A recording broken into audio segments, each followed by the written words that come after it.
만물은 우리 하나님에 의해서 지은 바 되었죠.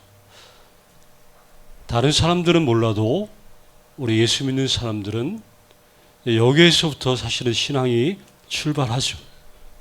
모든 것들이 주님이 창조하셨다. 하나님에 의해서 만들어진 이 사실이 분명하다는 거죠.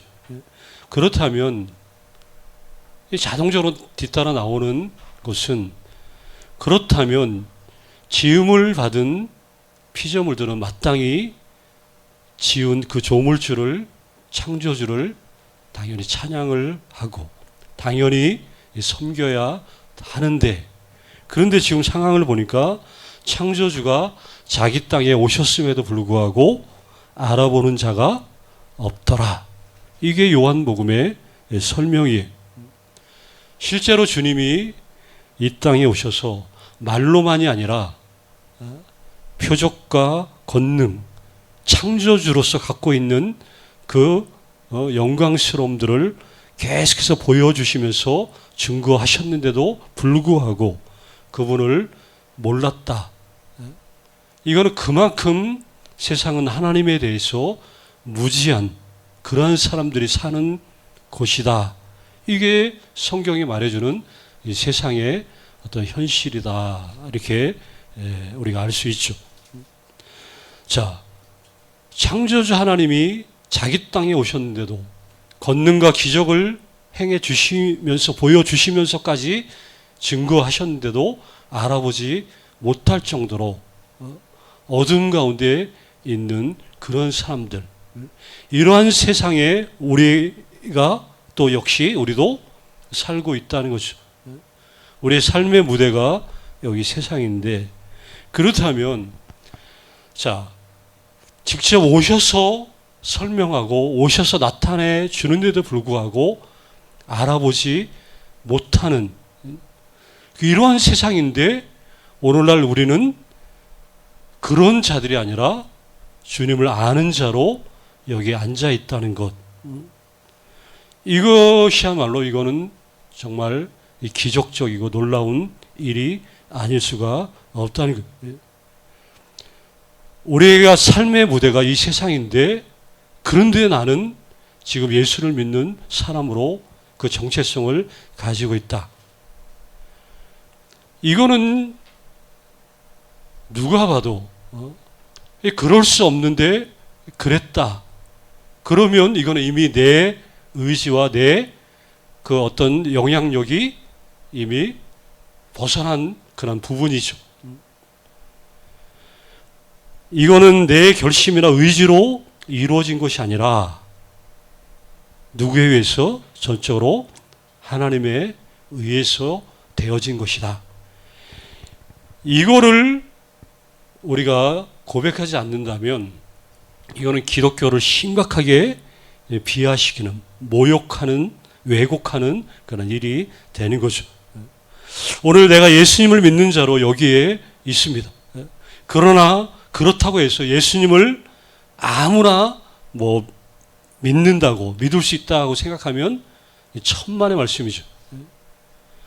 물론 우리 주님은 그 누구라도, 그가 어떤 사람이라 할지라도 주님 앞에 나아오도록 우리가 또 전도하고 증거도 하지만, 그렇다고 예수님은 아무나 믿을 수 있는 그런 신앙의 대상이 아니라는 것도 우리가 분명히 알아야 된다 하는 거죠. 전도와 선교 굉장히 중요하죠. 증거 마땅히 교회가 해야 되고 너무나 중요한 일이지만, 이제 그럼에도 불구하고 분명한 사실은 그렇게 한다고 해서 당연히 믿는 것은 아니라는 것. 어떻게 보면, 어떻게 보는 것도 아니죠. 안 믿는 게 오히려 사실은 정상이에요, 정상. 그래서 성경은 믿는 것을 가리켜서 최고의 이제 기적이라고 얘기해요. 내 인생의 최고의 기적을 경험한 사람. 그러니까 이것보다 더 큰 기적은 있을 수가 없어요. 근데 아이러니하게도 우리는 가장 큰, 가장 최고의 기적은 이미 겪었는데, 경험했는데, 그것보다도 비교할 수 없는 하찮은, 하찮지 않겠죠. 있으면 너무나 원하는 것. 근데 이런 것들을 더 구하려고, 붙잡으려고 애쓸 때가 뭐 많다는 것도 우리의 현실이라 하는 거죠. 오늘 여기 12절에 보면 영접하는 자, 곧 그 이름을 믿는 자들에게는 하나님의 자녀가 되는 권세를 주셨다. 여기 영접하는 자, 이 영접하는 자, 영접이라는 말에 두 가지 뜻이 있어요. 우리 영접이라는 단어가 여기 12절만 있는 게 아니라 그 앞절에도 나옵니다. 11절에도 영접이라는 단어가 나오는데 11절 그 뒷부분에 보면 자기 땅에 오며 자기 백성이 어떻게 했다고요? 영접하지 아니하였으나. 여기 11절에도 영접이라는 말이 나오고 12절에도 영접이라는 말이 나오는데 그 헬라어는 이게 단어가 달라요. 똑같은 우리말로는 그냥 영접이라고 그 번역했지만 두 단어가 뭐 약간 물론 전체적으로 볼 때는 뭐 같은 맥락이지만 여기 11절에 그 영접, 자기 땅에 오며 자기 백성이 영접하지 않았다. 그러니까 자기 백성들, 그러니까 이거는 어떤 공적인 한영을 말해요. 공적인 거, 전체적인 거. 공적인 한영, 즉 창조주가 피조물로부터 받는 그 어떤 공적인 한영을 말하는데 여기 12절에 나오는 영접하는 자, 이거는 공적인 게 아니라 개인적인 환영을 말하는 것이죠. 아까는 공적인 것, 이거는 12절은 개인적인 것.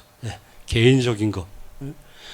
뭘 의미해요? 예수님 앞에 한 사람씩 나오는 것을 얘기하는 거. 구원은 혈통이나 가족이나 또는 뭐 사회 공동체의 단위로 이루어지는 것이 아니라 여기 개인적인 것임을 강조를 하고 있는 대목이죠. 아버지의 구원, 아들의 구원이 다 따로따로 일 수밖에 없다는 것. 여기 영접하는 자, 곧 그 이름을 믿는 자들에게 뭐가 돼요? 하나님의 자녀가 되는 권세를 주셨다. 자, 구원은 법적으로 말했죠. 하나님의 자녀가 됐다. 그럼 법적으로 자녀로 입양이 됐다는 말이에요. 입양이. 그래서 우리가 뭐 로마서나 뭐 이렇게 그 바울 서신에 보면 하나님의 양자라는 말을 쓰죠. 양자, 양아들. 입양이 됐다는 거예요. 양자가 됐는데 양자가 됐기 때문에 상속자, 기업을 이을 자가 합법적으로 그 권리를 갖게 되었다. 신분상의 변화가 된 거예요. 자, 그 전에 이전에 너희가 죄와 허물로 죽었던 너희가 에베소서에 나오듯이 죄와 사망의 종으로 살던 우리가 예수님을 믿음으로 말미암아 하나님의 나라를 기업으로 이을 그 합법적인 양자로서 뭐가 바뀌었다고요? 신분이 바뀌었다는 것. 족보와 신분의 변화가 왜 이렇게 엄청난 일인가 하면 신분이 바뀌었기 때문에 이제 뭐 실수와 허물 때문에 잘못 때문에 다시 세상으로 쫓겨나는 일은 없게 됐다. 그 얘기. 하인이나 종인 경우에는 잘못하고 실수를 하면 내쫓길 수도 있는데 자녀가 됐기 때문에 실수와 허물에도 쫓겨날 수 있다 없다? 없다는 거예요. 더 이상. 이게 왜 그래요? 신분이 바뀌었기 때문에 그렇다는 거예요. 물론 아들인 경우 그래서 우리 히브리서에도 보면 뭐 모세에 대해 쫙 얘기하고 막 위대한 그 선지자 지도자 근데 나중에 보면 천사들도 쫙 얘기하다가 나중에 아들 얘기하잖아요. 아들 얘기. 예수 그리스도. 그러니까 아들하고 모세는 하나님의 종이었지만 예수 그리스도는 하나님의 뭐예요? 아들이. 종은 상속자가 되는 게 아니지. 종은 말 그대로 일꾼이지 상속자가 아니. 자녀만 상속자가 되는 그 원리를 이제 이야기를 한 거예요. 이게 얼마나 확고한 보증인지 여기 13절 말씀에 그게 얼마나 확고한 보증인지에 대해서 13절 말씀에 나와 있어요. 이것은 혈통으로나 육정으로나 사람의 뜻으로 나지 않고 오직 하나님께로 난 자들이니라. 자, 혈통이나 육정이나 사람의 뜻이 아니다. 이거는 인간의 것으로는 절대 아니라는 것을 반복해서 얘기하는 거예요. 인간이 만들어낸 기존의 산물이 아니라 인간의 뭐 어떤 뭐 혈통 이런 게 아니라 오직 하나님께로부터 나게 하시는 새로운 출생을 이야기하고 있다는 거예요. 우리가 구원받고 자녀됨이 얼마나 큰 축복인지 이렇게 장엄하게 요한복음이 설명해 주고 있어요. 이거 하나만 가지고도 인생이 기쁘고 신나고 정말 인생을 살만하지 않 이런 고백들이 안 나오면 이것이 문제가 있는 거예요. 예수 믿는 사람들은 날마다 그래서 행복하게 사는 거예요. 작은 일에도 감사하고 뭐 안 좋은 일 감사하면 이 모든 것들을 극복하고 이길 수 있고 아니 이게 자기 체면이 아니라 실제로 이런 인생이 아까 예수로 사는 인생 찬양 얼마나 좋아요. 얼마나 가슴이 부셔져. 나만 좋아요? 좋잖아요. 거기 예수로 사는 인생이 얼마나 엄청나 복된지 이게 내 삶이 정말 막 돼야 되고 나타나야 된다는 거죠. 그러면서 오늘 이어서 나오는 오늘 14절 말씀 보면 여기 말씀이 육신이 되어 우리 가운데 거했다. 아마 여기 요한복음의 가장 핵심적인 구절이라고 볼 수 있을 거예요. 말씀이 육신이 되어 우리 가운데 거했다. 거한다는 말은 이 구약적인 배경을 통해서만 더 잘 이해될 수 있는 단어예요. 거한다는 말이. 구약 시대에 하나님은 이스라엘 백성들로 하여금 광야에서 처음에 뭘 모세를 통해서 짓도록 해요? 성막을 짓도록 했어요.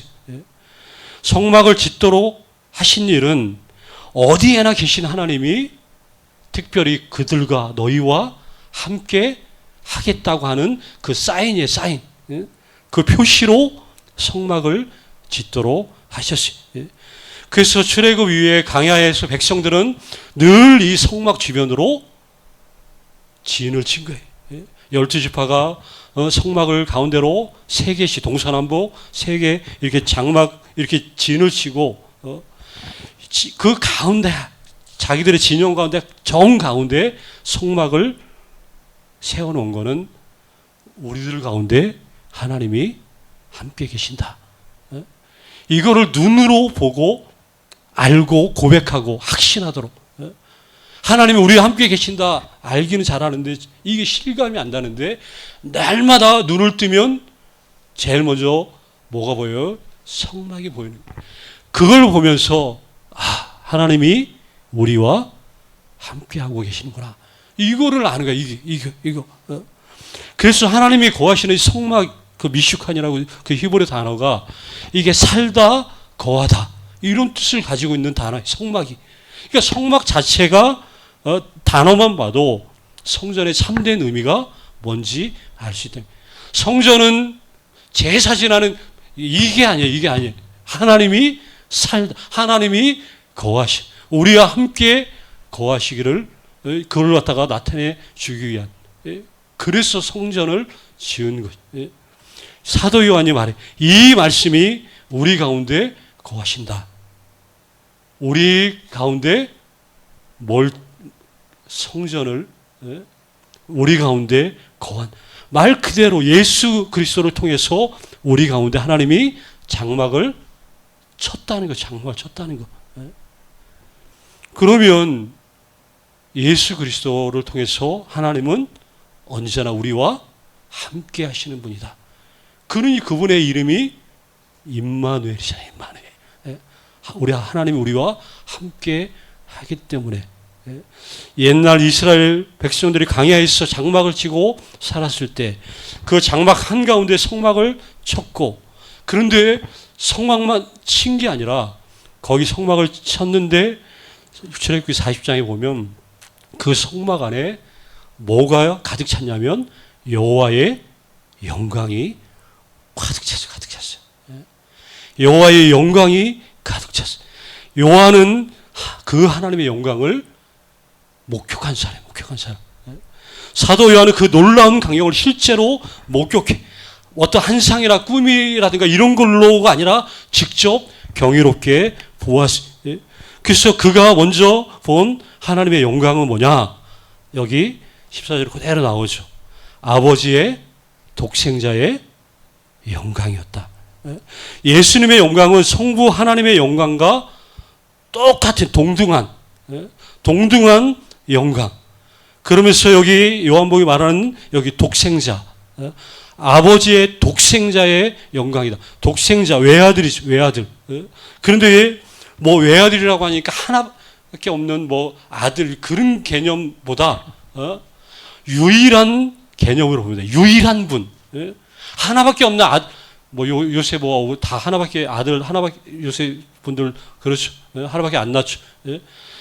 그렇게 하나밖에 없는 아들 그런 개념보다 하나님과 대등한 관계를, 동등한 관계를 지닌 단 하나밖에 없는 한 분, 유일한 한 분, 그 독생자라고 유일하고도 하나밖에 없는 독특한 이런 관계.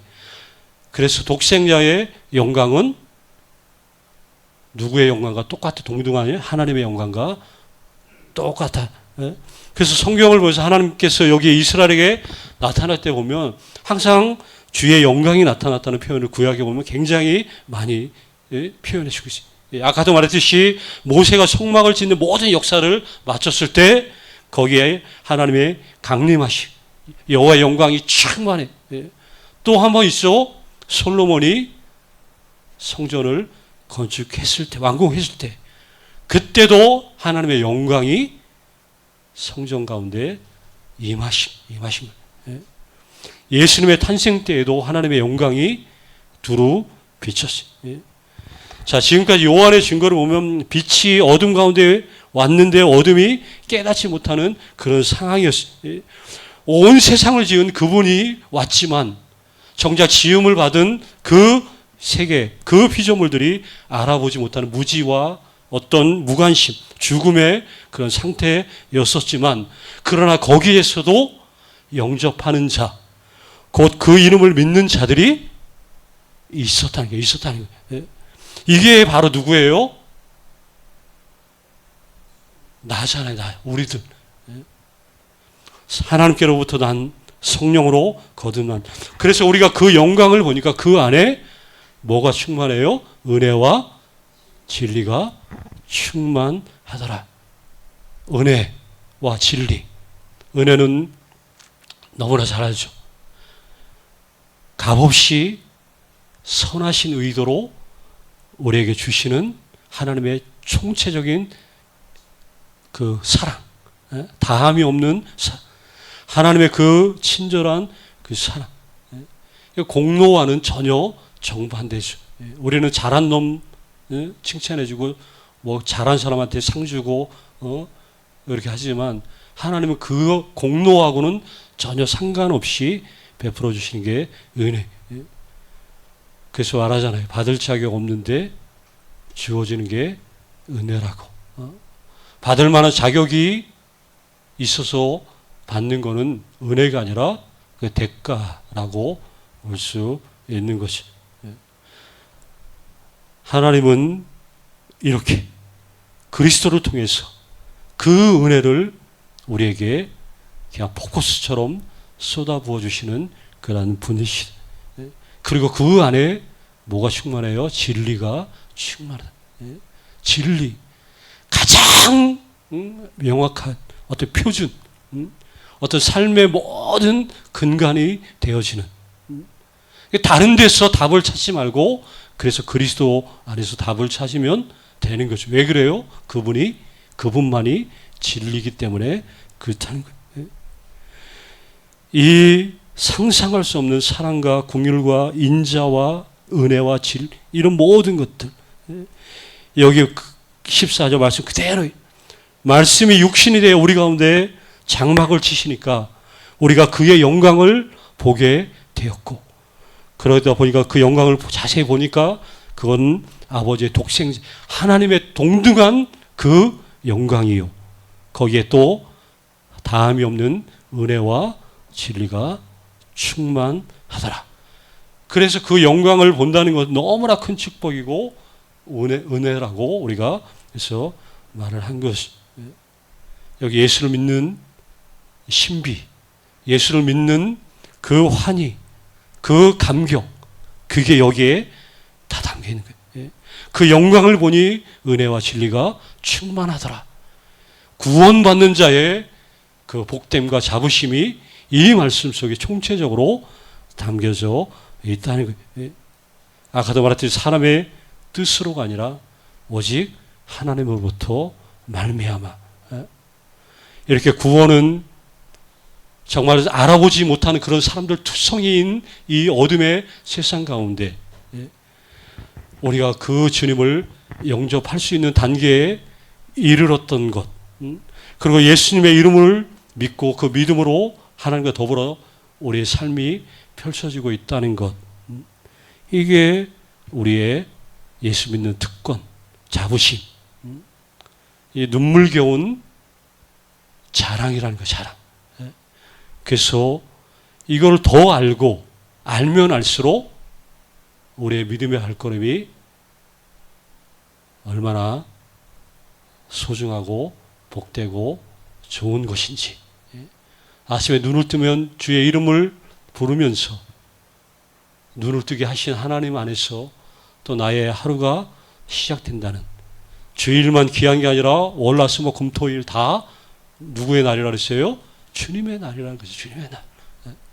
하루하루 물론 뭐 살면서 쉽지 않은 뭐 여러 가지 일들이 계속 반복되지만 그러나 그럴 때마다 더 한 번 더 주님을 생각하고 내 존재 자체를 주님 안에서 기억해낸다면 뭐든지 할 수 있다는 거예요. 바울처럼 능력 주시는 자 안에서 내가 모든 것을 얼마든지 할 수 있고 이겨낼 수 있고 그래서 결국 우리는 승리의 노래를 부를 수 있는 복된 성도들이 당연히 될 수 있다는 것이죠.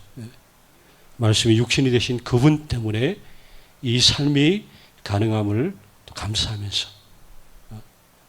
우리에게 주어진 삶을 믿음으로 잘 살아내시기를 주의 이름으로 간절히 축원합니다. 아버지 하나님 고맙습니다.